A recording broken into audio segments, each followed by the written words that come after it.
Hey, welcome to Midlife Good Life. It's Susan.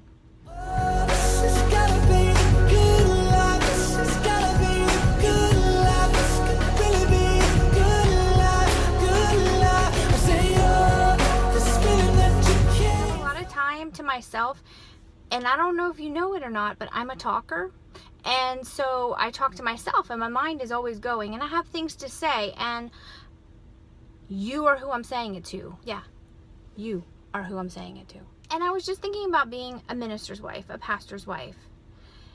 And I just need to be the pastor's wife who says, it's a really great thing. It's a really good thing. I think there are a lot of pastors' wives and ministers' wives. Not all of them, probably not even most of them, but there are a lot considering how many are called to be pastors and ministers in churches. There are a lot of wives who are just really grumpy, unhappy people that's what their husband does. Let me just say, there is some validity to that. Yes, there are some pastors who are difficult, some husbands who are difficult, some wives who are difficult, some wives who are wrong in their attitudes, some churches that are difficult. And so in that situation, I understand that. That's like a little disclaimer, so there it is. But there are just so many benefits and blessings that come from being a pastor's wife. So I just wanted to go over a few of them. Number 1, we're at church every time the door opens. Well, actually, that's not true. I think there is some flexibility in that either the pastor's wives put on themselves, that they have to be there every time the door opens, they feel this pressure, or their pastor husbands may put on them, or the church puts on them.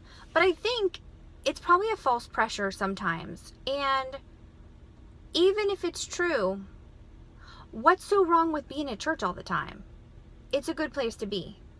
I think we all have seasons where our spirits are low, our souls are empty, and what we want to do is just stay home and curl up in a cozy chair and put a warm fuzzy robe around us and just watch some Hallmark movies and drink coffee and not deal with the outside world and go to church. But on those days, we know, you know what? No, that's where I need to be. And maybe there is an added pressure because we're the pastor's wife or minister's wife, and there's probably an added pressure there. But it gets us up and it gets us there, even when we don't want to. And our kids see that, not the attitude. The kids shouldn't see the bad attitude about it. But the kids know that it's Sunday, this is what we're going to do. Is there a worse thing that could happen than your kids go to church every Sunday? Yeah, there probably are a lot worse things. So that's okay. We're in church every Sunday. Number 2, we sort of have a built-in family of people around us that just becomes our church family. Oftentimes, the pastor is not near any of his like blood relatives and family that he was born into, or his wife was born into, or family that's far away, because God calls us separately and we get separated across the country. But then the people in the church become our family. And yeah, there can be some places where that's tough. I get that. But we've been in churches where it's been really great, and the churches just embrace us and love us, and we just become family. That's not a bad thing. That's a pretty good thing. I don't know what other jobs and responsibilities you can have where you move into a place and you automatically know people and they're your family, and you don't have to go look for which church you're going to join when you move to a new community. It's kind of there. Number 3. Your husbands get to be a part of some really life-changing eternal stuff. And really, that's all that matters the most. Eternal stuff, not the stuff right here. Now, Tim has meetings with people. He has conversations with people. I don't know all that. I don't need to know all that. That's your business. I don't need to know that. I think for all the pastors and pastors' wives and ministers' wives out there, your wife does not need to know all the business. Wives, you don't need to know all the business. But I do know that like eternal stuff is happening, that ministry is happening, that lives are being changed and challenged and encouraged, and he's being used and as a calling for his life. I really can't get in the way of that. And I really have a hard time validating any complaint over that. So it's a pretty big deal. It's a pretty big blessing that God would call my husband and then my family to be in ministry in that way. It's pretty good.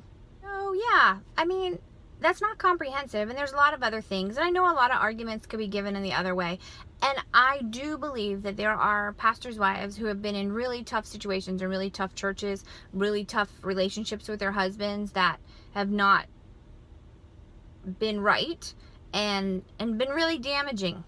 Yes, totally true. But I think the majority of pastors' wives across the nation, across the world, serving in many places of different varieties and kinds, I think we're just really blessed. So I just need to say that today. That's all. It's what I was thinking. And I'm really grateful for our church and for the churches that we've been in. We just really developed heart relationships with our churches. And we love you all. Yeah, just people like family that come and covenant our lives together and grow together. So I'm really grateful. It's really good. So them is my thought for this morning. Okay, those were yeah, that's what I was thinking about, and now I've shared it with you. So hey, go enjoy your day. Go enjoy your pastor, your ministers. Go enjoy your church. Be family together. It's pretty awesome. Love you all.